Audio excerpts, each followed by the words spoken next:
assim, o segundo evento organizado por esse projeto da Chamada Universal, que vai ser muito diferente do primeiro. O primeiro era só, a ideia era que o Diego Machuca desse palestras, né? Conferências. Esse aqui é muito mais o que às vezes chamam de workshop, né? Mais discussão, não é tanto palestra, que no começo, meio e fim, que todo mundo, né, acompanha. E nós vamos fazer uma experiência um pouco assim, selecionamos muitos, se não todos receberam os textos, né? E a partir do texto ele vai fazer uma apresentação e nós vamos discutir, né? E vamos ver se funciona, né? Se não funcionar, paciência, a gente repete a experiência, se funcionar, a gente repete em outras ocasiões, né? E dessa vez, como na outra, a gente sempre traz um estrangeiro e um outro pesquisador brasileiro de fora de São Paulo, de preferência, né? Então, vocês, é o professor Dr. Eduardo Marco, da Universidade de Buenos Aires, né? Que trabalha, agora já se conhece há 20 anos, mais ou menos, várias vezes coisas próximas, às vezes nem tanto, né? Ultimamente a gente tem trabalhado nas coisas mais parecidas, né? E o professor Dr. Bruno Petersen, da FARC, assim, tem uma parte que é o neoplatonismo, mas uma parte importante, acho que para contextualizar um pouco para alguns de vocês, né? Justificar um pouco por que o tema do desacordo, né? A epistemologia contemporânea tem discutido muito o trilema de Agripa, né? O que é chamado de trilema de Agripa. São 3 modos dos 5 modos do Agripa, um filósofo cético da antiguidade, e que são muito atuais na epistemologia contemporânea. E de uns 10 anos para cá, a epistemologia contemporânea começou muito a discutir o desacordo, que é outro dos modos do Agripa. Toda essa discussão recente do desacordo não tem relação nenhuma, digamos, ou quase nenhuma, com o Agripa, quer dizer, não vem por uma percepção de que os modos antigos ainda são válidos e além do trilema tem o desacordo. O problema do desacordo tem muita do que eles chamam de epistemologia social, do problema da epistemologia do testemunho, né? outras questões que vêm sendo debatidas, e nos últimos 10 anos o desacordo já assim, pegou fogo. Bom, quem trabalha ceticismo, né? E quem já trabalhou, né, ou conhece os textos do Porchat, sabe que o desacordo é um modo fundamental do ceticismo antigo. Então a ideia um pouco é juntar essas reflexões, né, para quem trabalha ceticismo antigo, com as questões da epistemologia contemporânea, né? Algumas coisas já têm sido feitas nessa direção. O próprio Diego Machuca, que esteve aqui, tem um livro que chama Desacordo e Ceticismo, tentando fazer assim, os mútuos benefícios de quem conhece ceticismo antigo para as questões atuais e quem conhece as questões atuais conhecer um pouco do interesse cético, né? Então isso é o que motivou um pouco a questão do desacordo, que o Eduardo vem trabalhando já há alguns anos na Argentina e que mais recentemente alguns aqui no Brasil também se interessaram, né? Então daí toda essa ideia, né? E depois amanhã fala o Bruno, né? O texto do Filberton, hoje é do Arthur Medra, e na quinta eu vou partir do texto do Alvin Goldman, né? E nós vamos fazer uma discussão e vamos ver se a gente produz alguma coisa aí interessante. Então, agradecendo a presença dos convidados, até que vem de longe, não sei o quê. Vamos em frente. Muito obrigado, Pedrinho. Eu estou feliz de estar aqui em São Paulo. Eu vou falar em espanhol, pido desculpas. He venido ao Brasil infinitas veces, pero todavía, si no pasan varios días, no me animo a hablar en portugués. Entonces, voy a hablar lento y yo entiendo perfectamente portugués, creo. Por favor, esto tiene éxitos si me interrumpen, si hacemos preguntas, discusiones, todo el tiempo. Así que no, la idea, corrígeme Plinio si me equivoco, la idea es que yo no dé una conferencia, como usualmente se da, sino que discutamos sobre desacuerdos. El tema de hoy es desacuerdos sobre desacuerdos, o sea, cuándo desacordamos acerca de estar en un desacuerdo.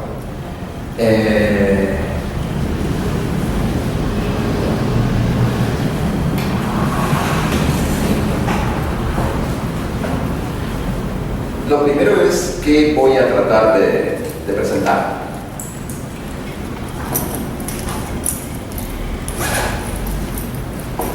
La idea de la charla es que tenga tres partes.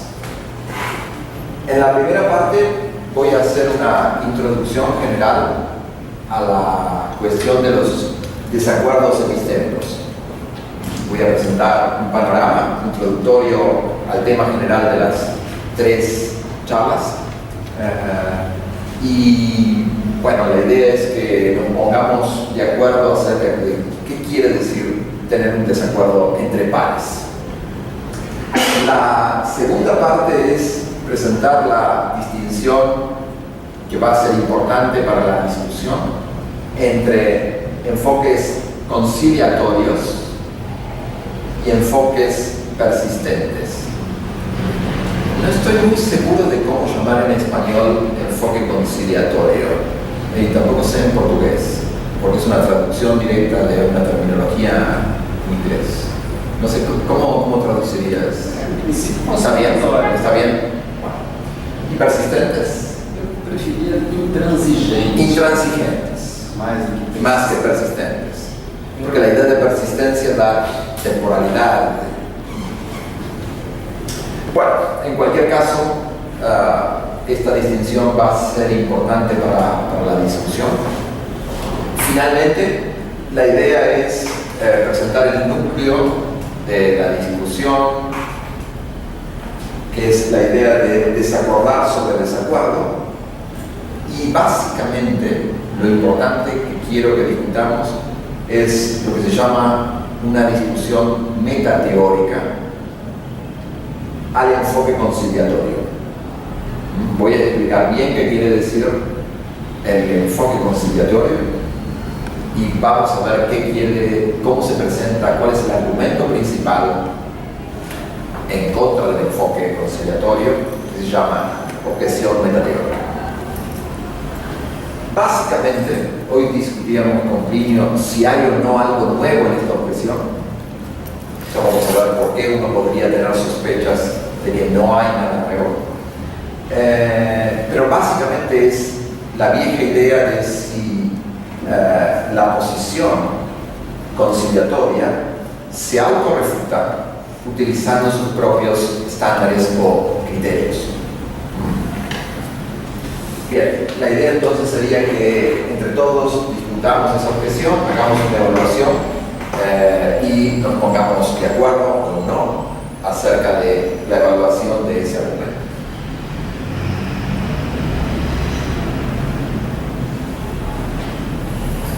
Bueno, vamos a la primera parte. La primera parte es ¿qué es un desacuerdo entre pares?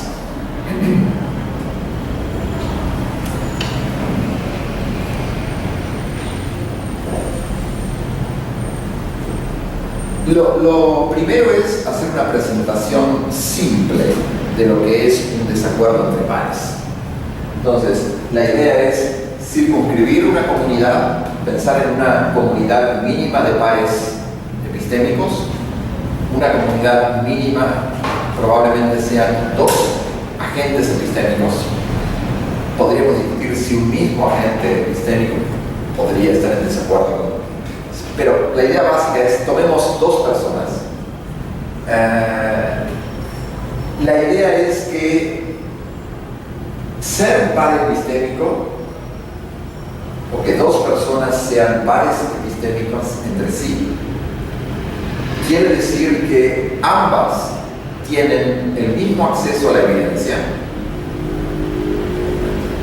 y son iguales o aproximadamente iguales en sus habilidades de interpretar y de razonar acerca de esa evidencia.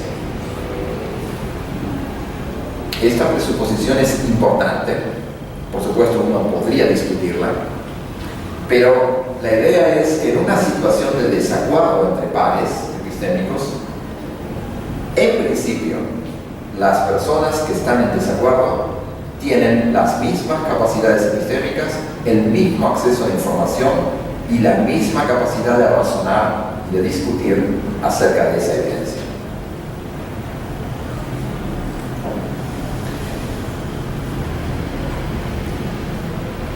El punto central es que en esa situación de esos dos agentes, uno de los dos acepta que P, siendo P cualquier cosa que ustedes quieran considerar con contenido proposicional, y B, la otra persona, rechaza P. Entonces, la situación típica es la típica situación de discusión entre dos personas acerca de un tema, y luego de evaluar la información disponible en base a buenas y malas razones, uno concluye P y la otra persona rechaza P. Eso es un claro caso de desacuerdo.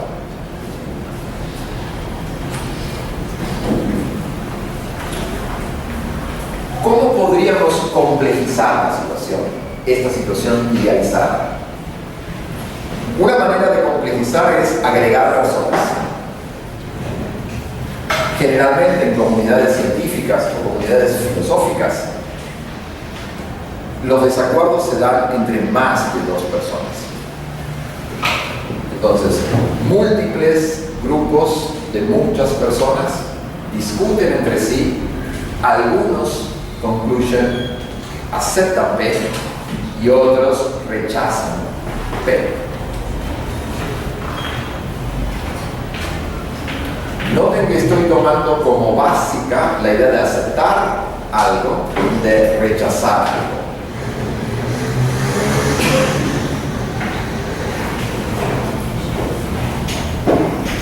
La idea de rechazar algo o de aceptar algo podría estar asociada a la conducta. ¿Sí? Usualmente los usuarios de los lenguajes tenemos gestos o conductas asociadas a la aceptación y gestos o conductas asociadas a los rechazos.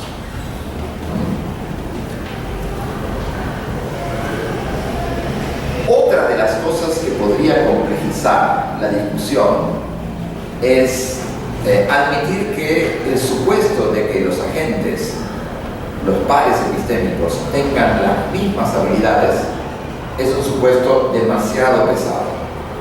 Entonces, una manera de hacer más compleja la discusión podría admitir diferencias en habilidades cognitivas. Algunos razonamos mejor, otros razonamos peor, en determinados contextos tenemos mejor acceso a cierta evidencia.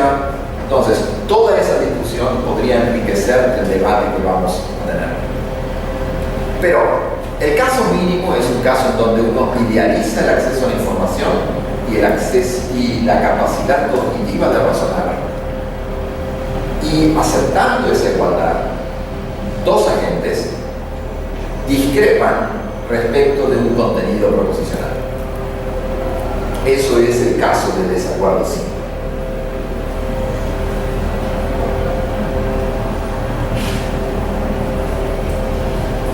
Tipos de desacuerdos.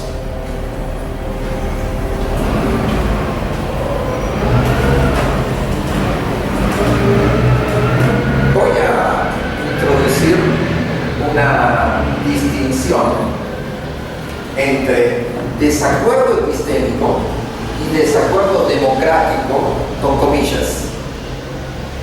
Democrático con comillas. Los desacuerdos epistémicos involucran cierto tipo de aristocracia cognitiva. Esto es, los pares epistémicos tienen cierta autoridad sobre lo que discuten en base a su formación y conocimiento previo. Por eso la idea de aristocracia. No son todos iguales. O sea, puede que adentro de una comunidad haya igualdad.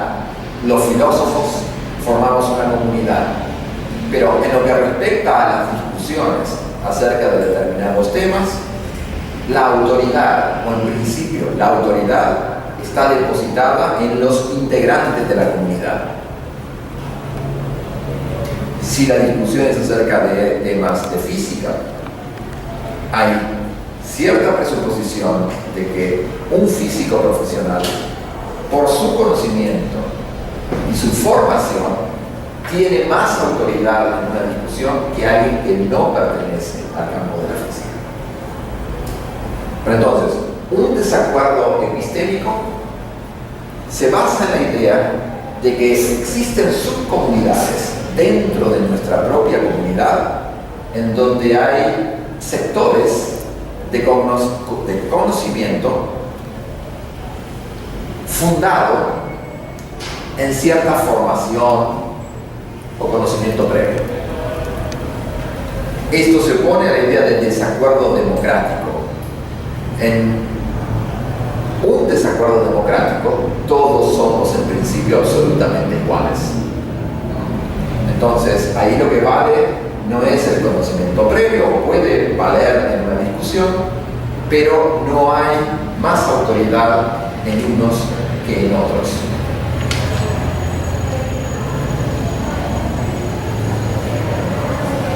Enfatizo en la idea de comunidad de expertos. Un desacuerdo epistémico se da al interior de una comunidad de expertos, físicos, filósofos, conocedores del fútbol, expertos.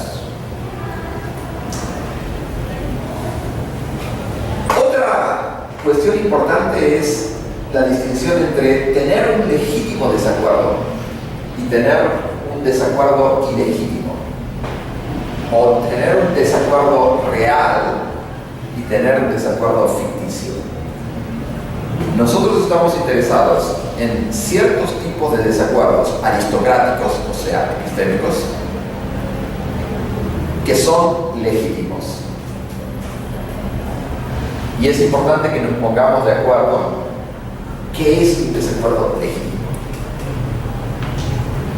Usualmente en la bibliografía contemporánea, la idea de desacuerdo legítimo se asocia a la noción técnica de desacuerdo sin falta, sin error. También la traducción sin falta se... Sin riesgo. ¿Cómo? Sin riesgo. Sin riesgos. Sin riesgo. Claro. La idea es que un desacuerdo sin falta es una situación en donde las partes en discusión continúan reflexionando e investigando lo suficiente como para concluir que no estamos frente a una situación de confusión. Noten que la definición es vaga, porque una buena pregunta es ¿qué es suficiente? ¿Cuánto los expertos deberíamos insistir hasta darnos cuenta que estamos en una situación de desacuerdo real?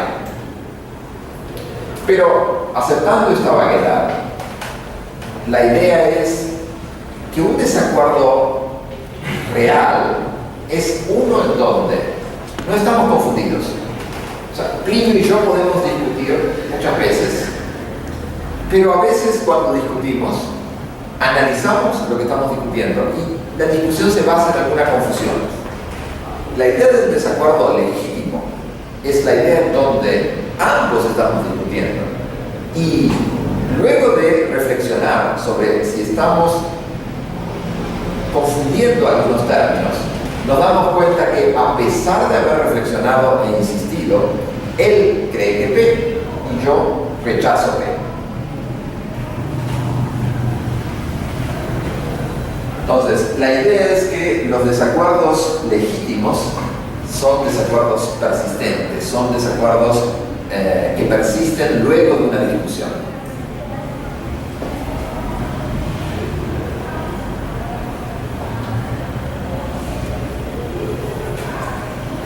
¿Qué casos hay de desacuerdo? ¿O qué casos son comunes acerca de desacuerdos? Bueno, los desacuerdos son comunes en la filosofía. Los que hemos leído los artículos de Porchat sabemos que esta es una situación cotidiana para la filosofía. Un desafío que podríamos plantearnos en este momento es si alguno de nosotros que somos parte de la comunidad de filósofos, o sea, expertos, aristócratas de la filosofía, somos capaces de encontrar algún ejemplo de tesis filosófica que esté fuera de discusión.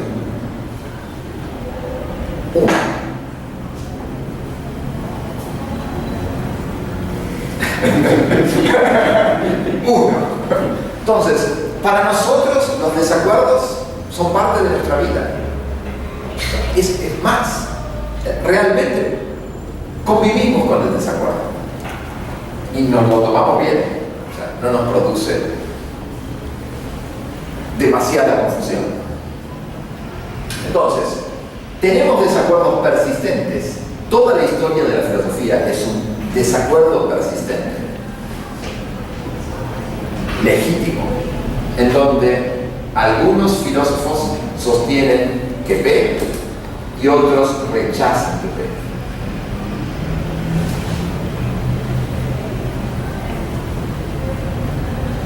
¿Esto afecta solo la filosofía? Bueno, por supuesto que no. Encontramos desacuerdos comunes en economía y en política.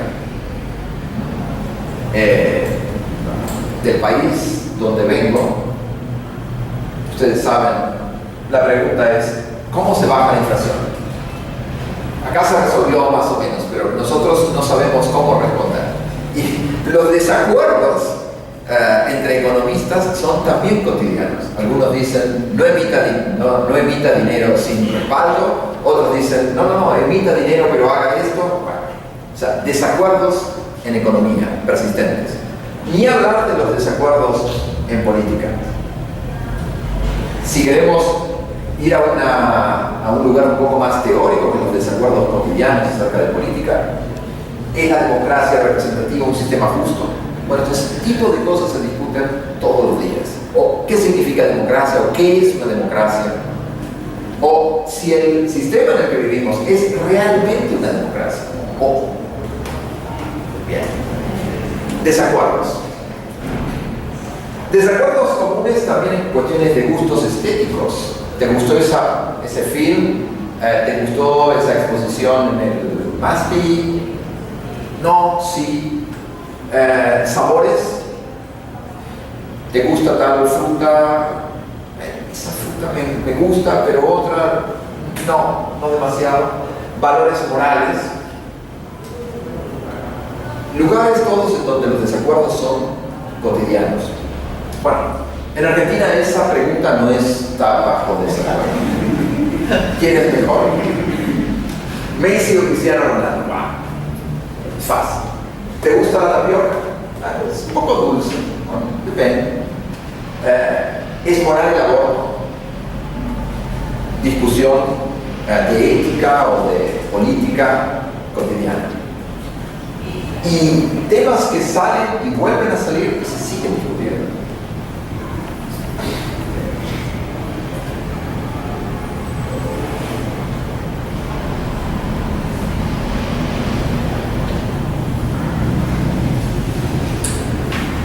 El problema que vamos a tratar aquí acerca de los desacuerdos puede sintetizarse en la pregunta que aparece ahí. O sea, ¿cuánto debería conmoverse tu confianza, tu certeza en tus propias creencias cuando te das cuenta que los otros pares culturales, pares epistémicos, mantienen creencias contrarias a las tuyas? O sea, yo creo que P, pero me encuentro con Plinio y Plinio rechaza P. ¿Cuánto eso debería afectarme? Sintéticamente, las opciones son dos. Nada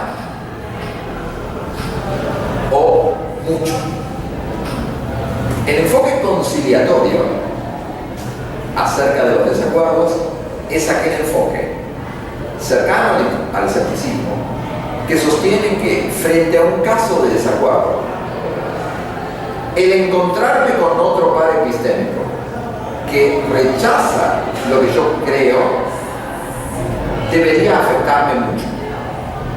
Esto es, mi confianza inicial en P, al encontrarme con un par epistémico semejante a mí que rechaza P, debería estar afectada.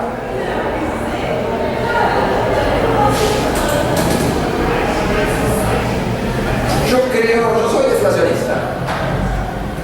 Creo que no hay una propiedad en común que tengan todas las oraciones verdaderas. Pero los colegas de mi departamento, cada vez que me encuentran, me dicen, yo no creo lo mismo. Nosotros somos filósofos correspondentistas. Creemos que las oraciones verdaderas tienen una propiedad. Entonces, ¿debería dudar acerca de mi posición?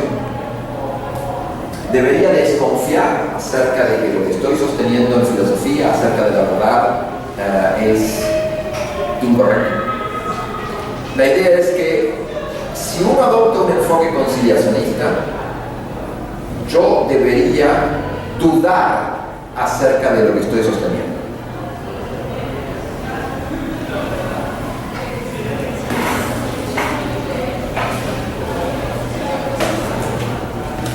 Parte 2, entonces, enfoque conciliacionista versus enfoque persistente.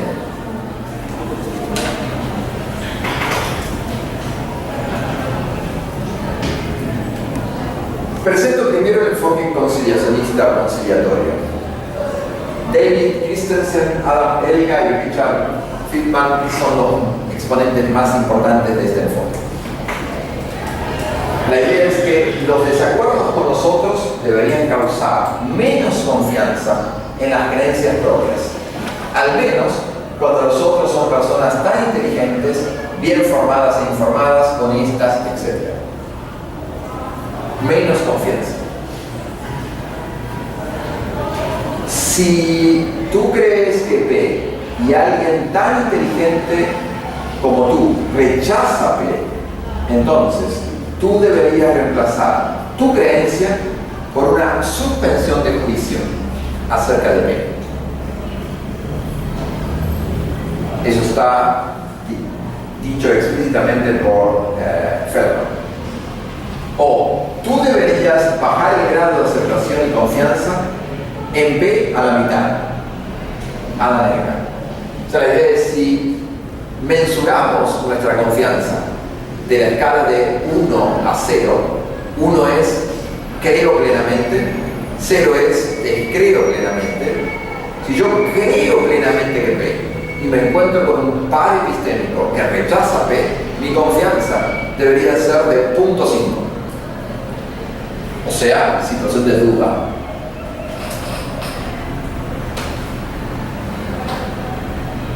En este enfoque, fundamentalmente, se considera al otro y se le da peso epistémico. Recuerden que estamos hablando de desacuerdos epistémicos. No es que me encuentro con cualquiera, voy caminando por la calle, me encuentro con cualquiera y ese encuentro es el encuentro que me causa duda. La idea de desacuerdo epistémico, en principio, al menos como aparece, está circunscrita para lo que yo he llamado desacuerdo aristocrático.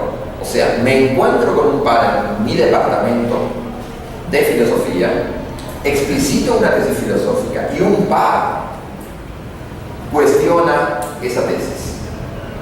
En esa situación específica, yo debo dudar acerca de lo que estoy defendiendo.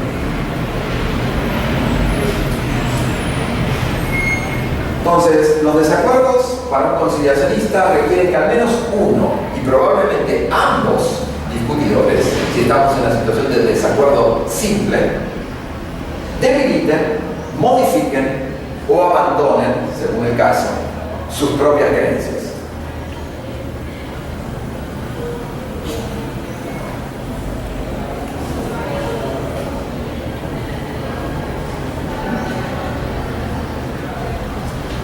Segundo enfoque firme.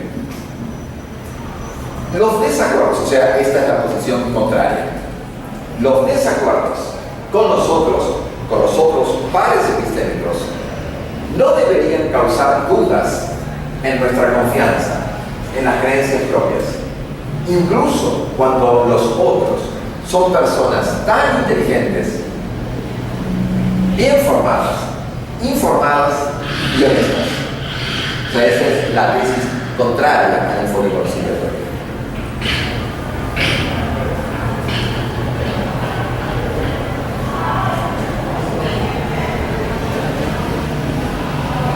Vamos a un caso que aparentemente no debería producir desacuerdos.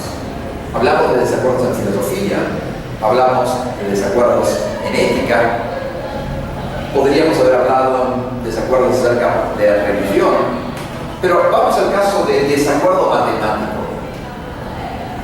O sea, la idea es, estamos cenando con Plinio a la noche y yo le digo cuál es el porcentaje de ¿cómo es? Gorsheta. ¿Es el 10% acá? Como en Argentina, 10%. Entonces, yo le digo, entonces, dada la cuenta, yo le digo, debemos pagar X. Y él dice, no, debemos pagar Y.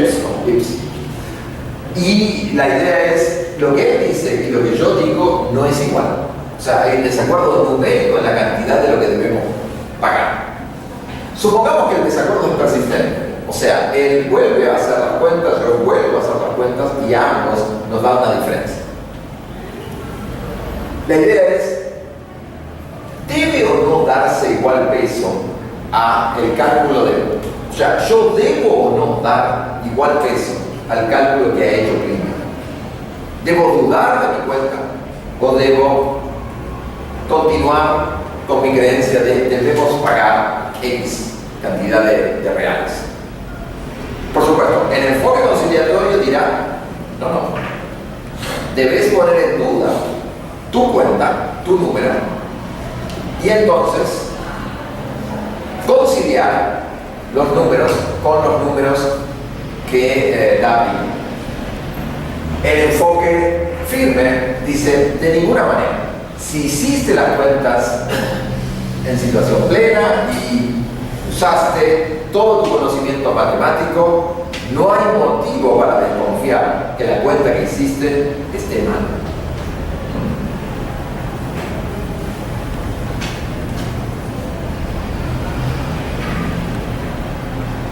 Noten que una cuestión frente al ejemplo de desacuerdo matemático podría ser ¿cuánto puede durar ese desacuerdo? ¿Cuán persistente puede ser? La idea es, bueno, si volvieras a hacer las cuentas, el desacuerdo no puede ser tan persistente. Quizás la situación sea distinta en filosofía porque volvemos a hacer las cuentas y seguimos desacordando.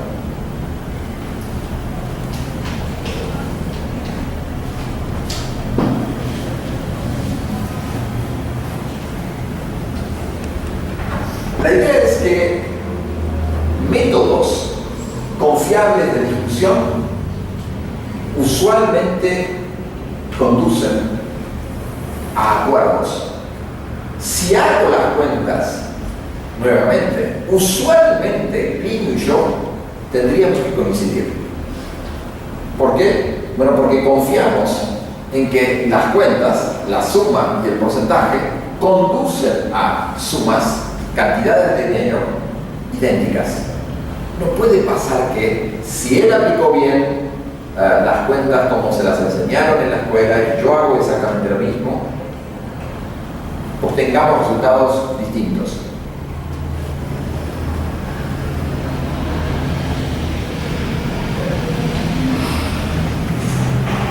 La persistencia de desacuerdo entre él y yo, en el caso, parece indicar que él o yo, en la discusión, alguno de los dos, nos estamos equivocando. No tenemos una creencia confiable. Uno de los dos está equivocado. Noten que este tema es sumamente importante. Es planteado de manera general, es si en todo caso de desacuerdo persistente, en el fondo existe una única respuesta correcta acerca de P. O si fuese posible, en algunos casos de desacuerdo o en todos, que existan más de una respuesta correcta o más de una respuesta igualmente correcta frente a la discusión o desacuerdo.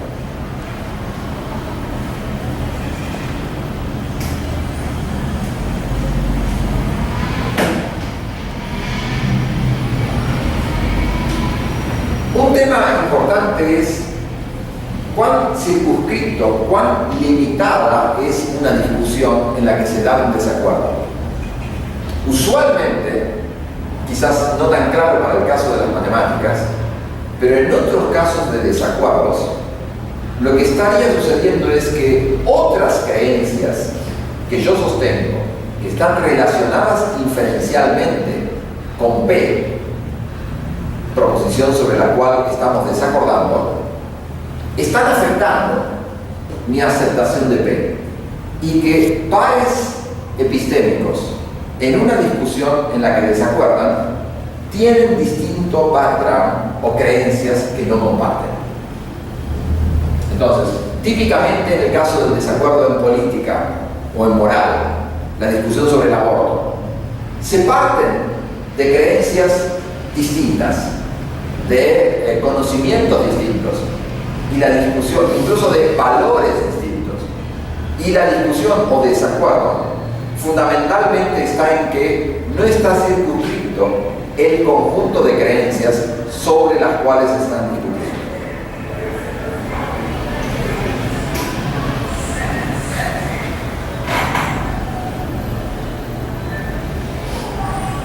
Una idea para discutir acerca de desacuerdos es discutir acerca de lo que se llama tesis de la independencia. Al evaluar las credenciales epistémicas de una gente en una discusión en relación con un tema, uno debería adoptar un punto de vista independiente de este background que uno tiene respecto de la aceptación de una proposición P. Entonces, si la discusión fuese una discusión moral acerca del aborto, la idea sería: olvídese de todo su background y todos sus valores y discutamos el tema circunscrito, si se pudiera, al tema específico que se está debatiendo.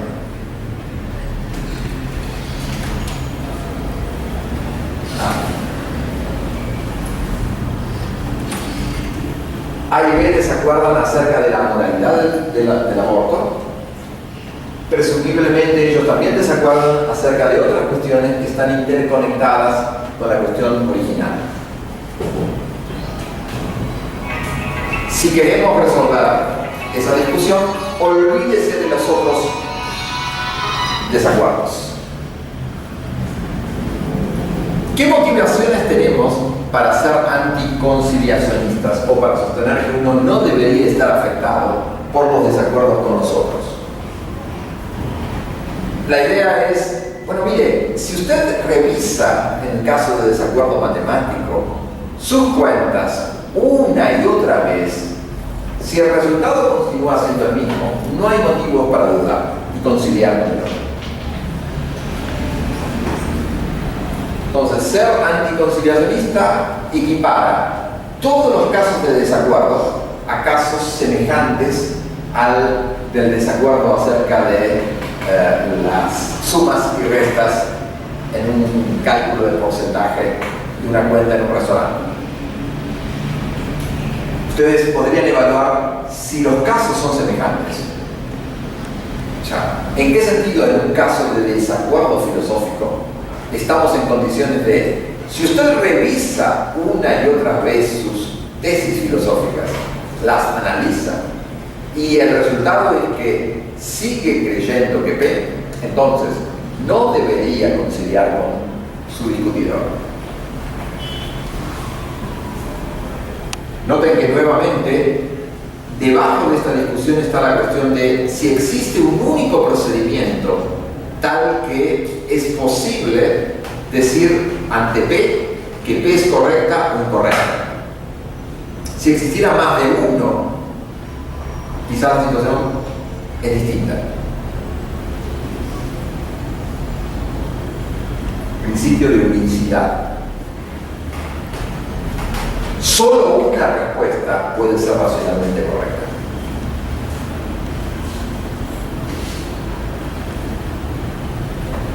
Si uno cree que solo una respuesta puede ser racionalmente correcta y uno hizo una y otra vez las cuentas, ¿por qué voy a tener que conciliar con Plinio cuando discutimos acerca de cuánto debemos pagar en la restaurante? Esta es la ilusión anticonciliacionista.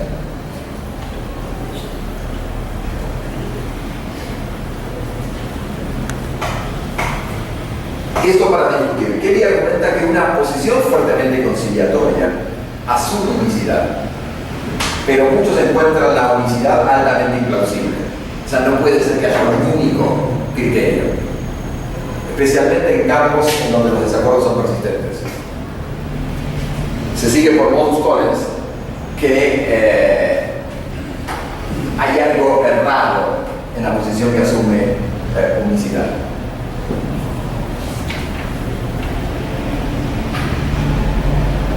Noten lo que sostiene Roger White y Feldman.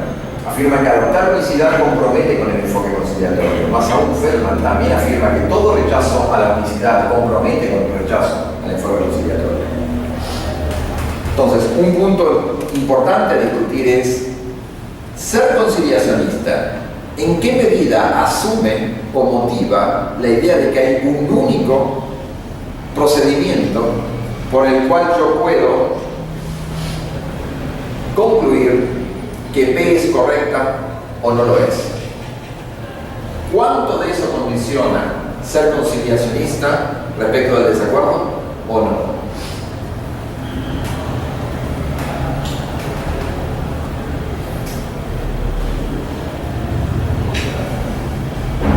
Temas de discusión. ¿Explica mejor la perspectiva de la primera persona en enfoque persistente?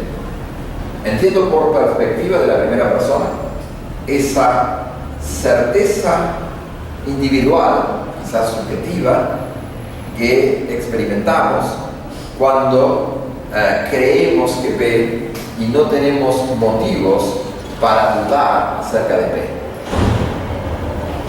El enfoque conciliatorio nos dice que a pesar de sentir esa sensación alrededor de P, si me encuentro con un par epistémico que discute y desafía mis creencias, yo debería en realidad dudar acerca de ellas. Entonces, primera cuestión es, ¿quién explica mejor la perspectiva de la primera persona? ¿El enfoque persistente? El que dice, yo no debería abandonar nada, no importa cuántos pares epistémicos se encuentren. O el enfoque conciliatorio. No. Si me encuentro con alguien que me da argumentos en contra de lo que estoy sosteniendo, yo debería conciliar, debería dudar y poner en cuestión lo que estoy sosteniendo. Segunda cuestión. ¿Es plausible abandonar toda la evidencia que nos indica que P frente a un desacuerdo persistente? O sea, yo hice las cuentas una y otra vez. ¿Es plausible que porque me encuentro con alguien más que desafía lo que estoy creyendo, que abandone lo que estoy diciendo? Noten que aquí podría jugar un papel importante la distinción que hice al principio entre desacuerdos democráticos y desacuerdos aristocráticos o epistémicos. O sea, lo que estamos diciendo es que no es que encuentro a cualquiera sin credenciales epistémicas. La idea es que encuentro expertos, bien entrenados, con las mismas credenciales que yo tengo, que sostienen cosas opuestas a las que yo sostengo.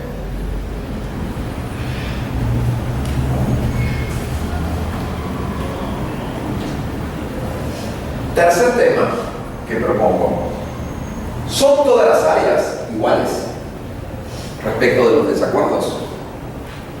O sea, la idea es que la filosofía, la matemática, la moral, la estética,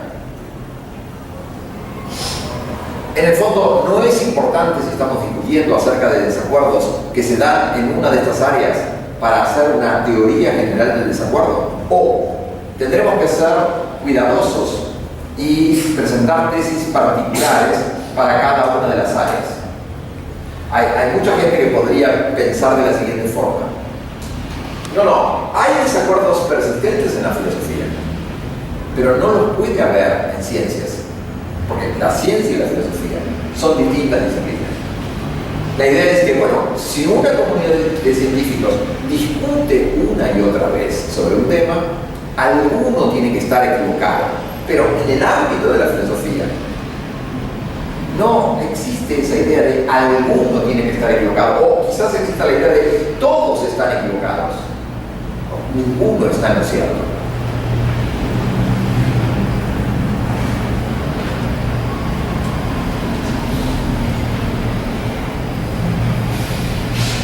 Desacuerdo y relativismo. El relativista sostiene que en una situación de desacuerdo sin falta persistente, ambas partes podrían estar en lo correcto. O sea, rechaza unicidad. Esta opción parece ser incompatible con el enfoque conciliatorio. Porque el enfoque conciliatorio nos pide, vea la posición del otro y concilie. Baje sus niveles de creencia en P a la mitad si se encuentra con uno que rechaza P. El relativista no acepta esa posición. El relativista dice, yo estoy en lo correcto. Admito que el otro quizás también, pero yo no tengo por qué conciliar con el otro. Pactar con el otro, ceder, supone la búsqueda de un único punto de acuerdo común.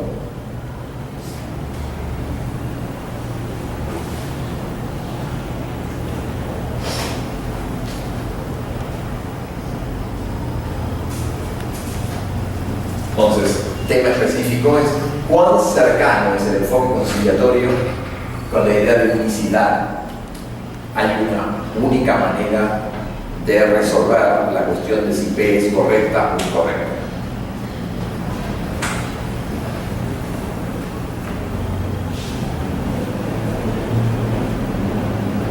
Hablé de desacuerdo genuino y muchas veces como desacuerdo sin falta, y muchas veces se habla de desacuerdo verbal como una mera disputa en donde si uno analiza los conceptos que se están utilizando, el desacuerdo se disuelve, desaparece.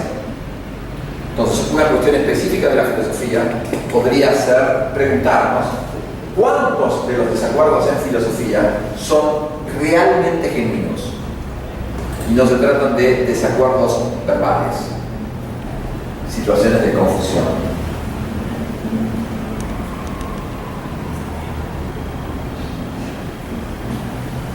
Tema específico: desacuerdo sobre desacuerdos.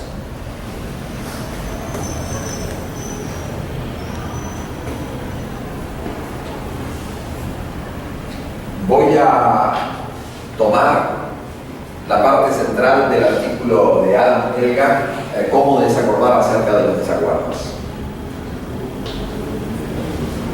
La pregunta que se hace Adam Elgar, que podemos hacernos nosotros, es si el enfoque conciliatorio es autorrefutatorio.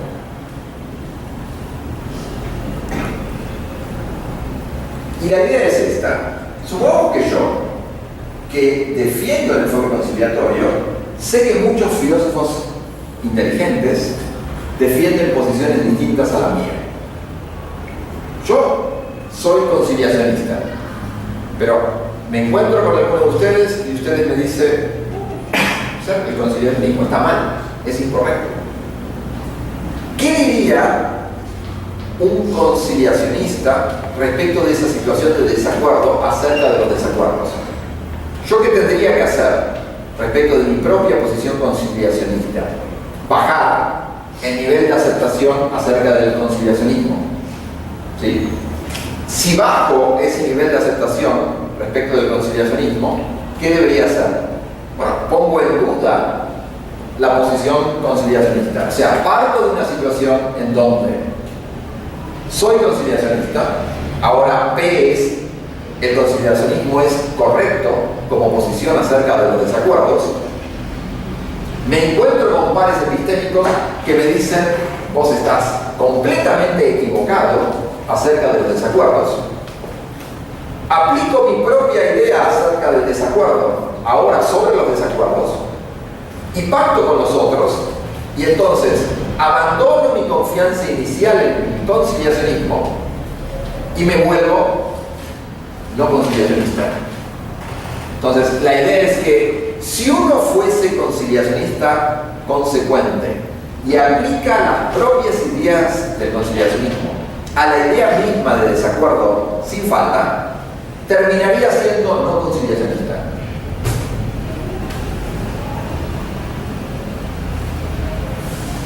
La idea es, él argumenta que el enfoque conciliatorio conduce a su propio rechazo. Adoptarlo es potencialmente autorrefutatorio, ya que brinda incompatibles prescripciones epistémicas para ciertas situaciones que provoquen desacuerdos. El caso es que ejemplos reales de filósofos que reflexionan sobre el desacuerdo sostienen que el conciliacionismo está mal o es incorrecto. Pero Kelly, Whitwood, no sostienen el punto de vista de Edgar Fieldman alrededor del desacuerdo. Por lo tanto, ellos no deberían creer en su propio punto de vista conciliatorio, ya que de acuerdo con este enfoque, no se debería creer una proposición sobre la cual hay desacuerdo. Nadie debería aceptar un enfoque epistémico que será aceptable si y solo si es inaceptable. Y eso es lo que sería el conciliacionista. ¿Se entiende el argumento?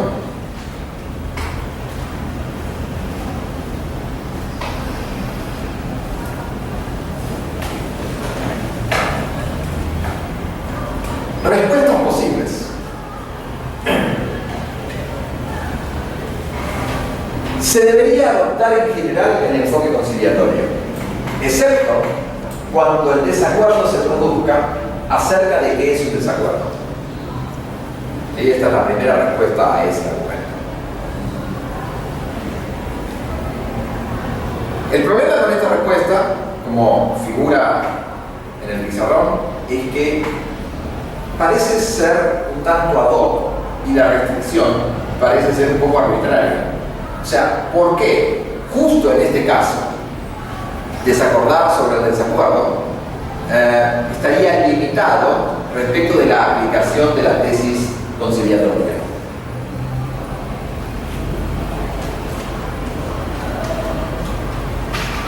Una cuestión independiente es que, si vieron como yo razoné cuando di el argumento, dije algo como esto: si se da que el enfoque conciliatorio estuviera autorrefutado, de eso se sigue el enfoque persistente. Podría no ser así. O sea, podría resultar que el enfoque conciliatorio estuviera mal, pero que la alternativa no fuese el enfoque persistente. Esto es, que las alternativas que estamos viendo no fuesen exhaustivas. O sea, que o bien uno es defensor del enfoque conciliatorio o bien uno es defensor del enfoque persistente. Quizás hay otra opción, y entonces mostrar problemas para el enfoque conciliatorio no necesariamente muestran argumentos a favor del enfoque persistente.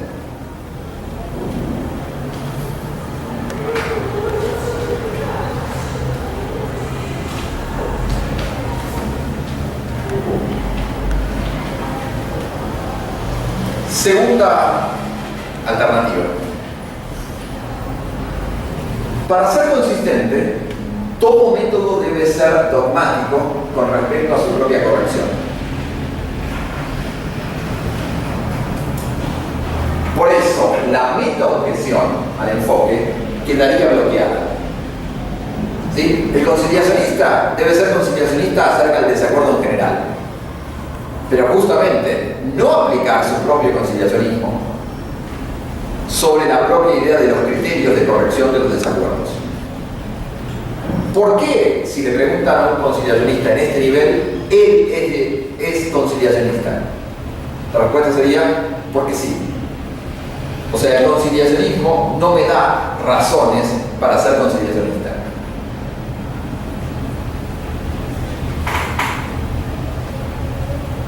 Por eso la objeción o la meta-objeción al enfoque quedaría bloqueada. Objeción a ética. Todo criterio debe ser capaz de aplicarse a sí mismo. Debe ser correcto, incluso cuando se discute su propia aplicación sobre sí mismo.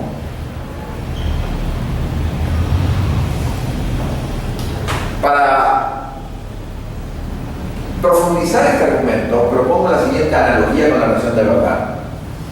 ¿Cómo juzgaríamos una teoría de la verdad cuyas afirmaciones fuesen falsas? Falsas. Analogía con un sistema lógico. O sea, supongamos que uno acepta que pueden existir múltiples sistemas lógicos. Lógica clásica, lógica no clásica y dentro de la lógica no clásica, muchos otros sistemas.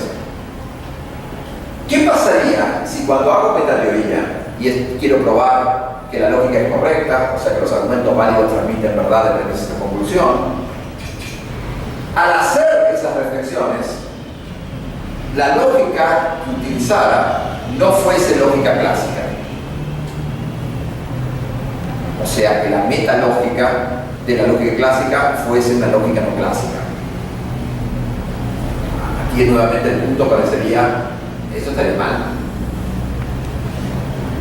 Bien, ambos puntos parecen mostrarnos que cuando la respuesta a la meta-objeción es no hay que ser conciliatorios en el metanivel, hay algo raro respecto del caso de la verdad.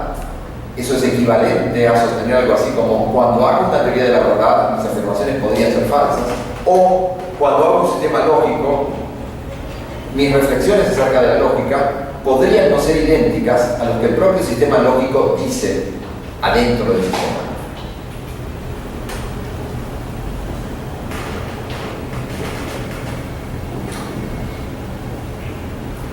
Para finalizar, presento una serie de recursos que pueden serles útiles.